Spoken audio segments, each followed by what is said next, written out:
Isang paalala, ang video na ito ay ayon lamang sa aking sariling pananaliksik. Hindi ko nais na pilitin ang sino man na maniwala sa videong inyong matutunghayan. Kung hindi kayo kumbinsido sa mga impormasyon at taliwas ang inyong paniniwala sa kaalamang aking ilalahad, maaari kayong gumawa ng sarili ninyong pagsisiyasat para sa inyong kakontentuhan. Ang videong ito ay gabay lamang sa mas malalim na kaalaman at pag-intindi at hindi gawa ng isang profesional. Naniniwala ako na malaya tayong magbigay ng opinyon at suhestyon bilang malayang mamamayan ng Pilipinas. Maraming salamat po.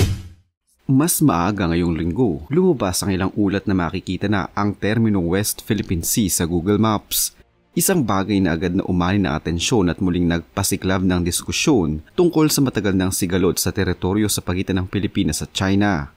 Ang paggamit ng terminong ito ay muling nagbigay din sa patuloy na tensyon at diplomatikong banggaan sa pagitan ng dalawang bansa kaugnay ng kontrol sa ilang bahagi ng South China Sea. Sa isang pahayag mula sa isang tagapagsalita ng Google sa Agence France Presse,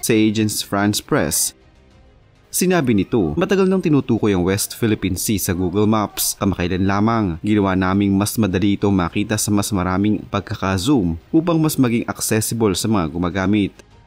Ang hakbang na ito ay tinuturing ng ilan bilang pagsuporta sa posisyon ng Pilipinas sa usapin ng soberanya sa pinagkagawang karagatan. Sa kabilang banda, sa regular na press briefing ng Chinese Ministry of Foreign Affairs nitong Martes, nanindigan ng tagapagsalita ng China na si Lin Jian na ang opisyal na pangalan pa rin ng naturang karagatan ay South China Sea.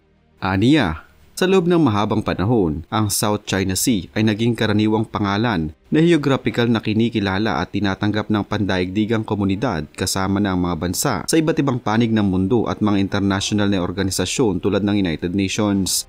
Sa Pilipinas naman, nagpahayag ng positibong reaksyon si House Speaker Martin Romualdez sa naging update ng Google Maps. Ayon sa pahayag na nailathala ng Philippine Daily Inquirer, sinabi ni Romualdez, ang maayos at tuloy-tuloy na paglalagay ng label na West Philippine Sea sa isang kilala at malawak na ginagamit na plataporma gaya ng Google Maps ay isang magandang balita para sa bawat Pilipino. Ang simple, ngunit makapangyarihang update na ito ay sumasalamin sa lumalawak na pandaigdigang pagkilala sa mga soberanong karapatan ng Pilipinas sa mga katubigang nasa loob ng ating Exclusive Economic Zone o EEZ.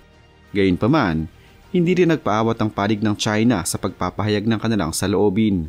Ayon kay Ding Duo, Direktor ng Research Center for International and Regional Studies sa National Institute for South China Sea Studies ng China, sa panayam sa Chinese state-run media na Global Times, iginiit niya na ang pagsusumikap ng Pilipinas na iangat at ipalaganap ang paggamit ng terminong West Philippine Sea ay walang epekto sa katotohanang may hindi mapapasubali ang soberanya ang China sa mga isla sa South China Sea. Ayon sa kanya, ang mga pagkilos na ito ng Pilipinas ay mas nakikita nilang bahagi ng estratehikong propaganda. Wala ring senyales ang China na ito ay magbabawas o uurong mula sa mga aktibidad ng at presensya nito sa mga bahagi ng karagatan na sakop ng EEZ ng Pilipinas. Sa kabila nito, nananatiling matatag ang paninindigan ng administrasyon ni Pangulong Ferdinand Marcos Jr. sa pagtatanggol sa karapatan ng bansa sa mga pinag-aagawang karagatan.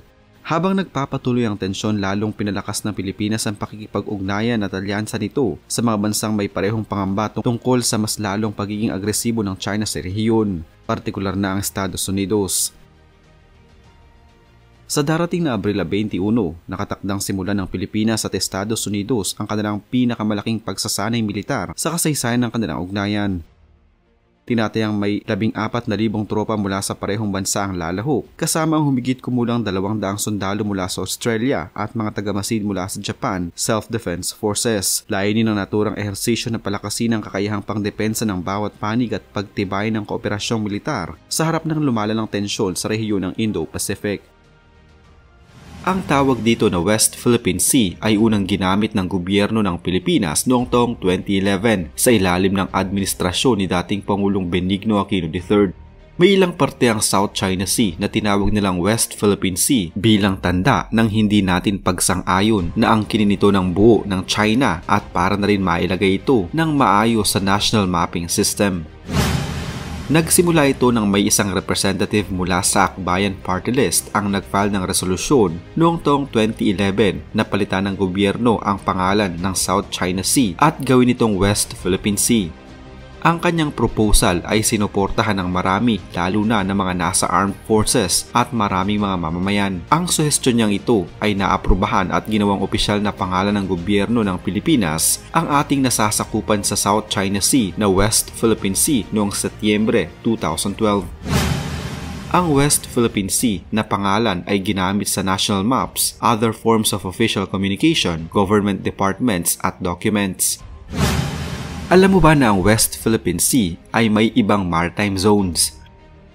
Ang West Philippine Sea ay ang bahagi ng katubigan na nasa kanlurang bahagi ng Pilipinas kung saan dito ang pinakahangganan ng maritime zone ng bansa. Ang pangkalahatan na pagkakaalam ng marami na ang pinakamalayong boundary ng West Philippine Sea ay ang exclusive economic zone nito na 200 nautical miles mula sa baseline nito. Pero sa paglagpas pala sa EEZ ay ang tinatawag na Extended Continental Shelf. Pilipinas lamang ang maaaring gumalaw at gumamit ng mga natural resources sa naturang Extended Continental Shelf na ito at sa mga nasa ilalim ng katubigan dito. Alam nyo ba na napakarami palang mga bansa ang nagtatalo-talo sa mga teritoryo sa West Philippine Sea? Ang WPS ay naging lugar na ng komprontasyon at iringan dahil na rin sa pinag-aagawan nito ng iba't ibang mga bansa tulad na lamang ng Brunei, Malaysia at ng Pilipinas, habang inaangkin din ito ng mga bansang China, Vietnam at Taiwan. Mula taong 2013 hanggang 2015, pinabantayan ng bansang China ang 7 reefs sa South China Sea habang ang nasa 5 sa mga ito ay nasa teritoryo ng Pilipinas o sa West Philippine Sea. Ang 5 reef na ito na inangkin ng bansang China ay ang Mabini, McKinnon, Calderon, Kagitingan at Burgos Reef. Alam nyo ba na ang West Philippine Sea ay napakayaman sa mga natural resources at marine life? Maraming hindi mabilang na isda at iba't ibang klase ng marine life ang WPS. Ayon sa Bureau of Fisheries and Aquatic Resources, nasa approximately 324,312 metric tons of marine products ang naiproduce ng West Philippine Sea noong taong 2020. Ayon sa mga tala, nasa libong mga mangingisda ang umaasa at malaki ang nagiging kita sa West Philippine Sea nang ilan sa mga ito ay nagmumula pa sa Ilocos Region, Central Luzon, Mimaropa at iba pang bahagi ng NCR. Subalit ang ilang mga Pilipinong mangingisda ay nangangamba para sa kanilang kaligtasan at kabuhayan, lalo na sa mga Chinese vessels na palutang-lutang din sa katubigan. Marami ang naniniwala at natatakot na baka ang ginagawang ito ng mga Chinese ay mauwi sa pagbagsak ng fishing industry na ikinabubuhay ng maraming Pilipino sa West Philippine Sea. Alam nyo ba na ang coral reefs sa West Philippine Sea ay nasa kulang 1/2 milyong hektarya ang sukat? Ayon sa Biodiversity Management Bureau ng Department of Environment and Natural Resources, ang coral reefs mula sa West Philippine Sea ay malaki ang parte ng kabuuang reef area ng bansa. Sinasabi na ang Pilipinas ay 3rd largest reef area and the most diverse coral reefs. Ang 1 square meter ng coral reef ay nakakagawa ng 1 hanggang 5 kilo ng white sand taon-taon. Mahalagang source of tourism ang coral reef sa West Philippine Sea dahil marami ang mga turistang pinupuntahan ito upang makita. Malaki din ang ginagampanan ng coral reef sa ating karagatan dahil nagsisilbi ang mga ito na mga natural barriers na pumipigil sa malalaking mga alon at nagpoprotekta sa mga coastal settlements mula sa malakas na mga alon at daluyong ng karagatan. Alam niyo ba na mayaman pala ang West Philippine Sea mula sa oil and natural gas reserves? Ayon sa ginawang survey ng US Geological Survey noong taong 2013, ang South China Sea ay may tinatayang 11 billion barrels of oil at 190 trillion cubic feet of natural gas. Ayon naman sa US Energy Information Administration, ang Recto o Reed Bank ay ang lugar na may pinakamaraming oil at natural gas sa bahaging ito ng karagatan. Ayon sa makasaysayang Hague ruling noong taong 2016, sinasabing ang Recto Bank ay parte ng Philippines Exclusive Economic Zone. Alam nyo ba na ang West Philippine Sea ay malapit lamang sa mga pangunahing seaports at harbors ng bansa? Maraming mga ports o daungan sa Pilipinas na ipinwesto malapit o sa mismong coastline ng West Philippine Sea dahil sa mga estratehiyang kadahilanan. Ang Manila Port na siyang pinakamalaki at pinakaabalang daungan sa Pilipinas ay matatagpuan sa Kapitolyo ng bansa. Itong may tuturing na primary international trade gateway na nagko-konekta sa West Philippine Sea sa pamamagitan ng Manila Bay. Ang Subic Bay Freeport Zone na nasa probinsya ng Zambales ay isang deep water facility na dati ding US Naval Base ay ngayon free trade zone malapit sa West Philippine Sea.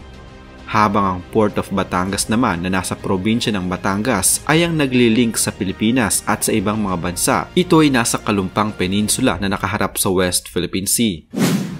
Ang Puerto Princesa Port naman na entry point ng mga turista na bumibisita sa Palawan ay isang island province na ang hangganan ay ang West Philippine Sea.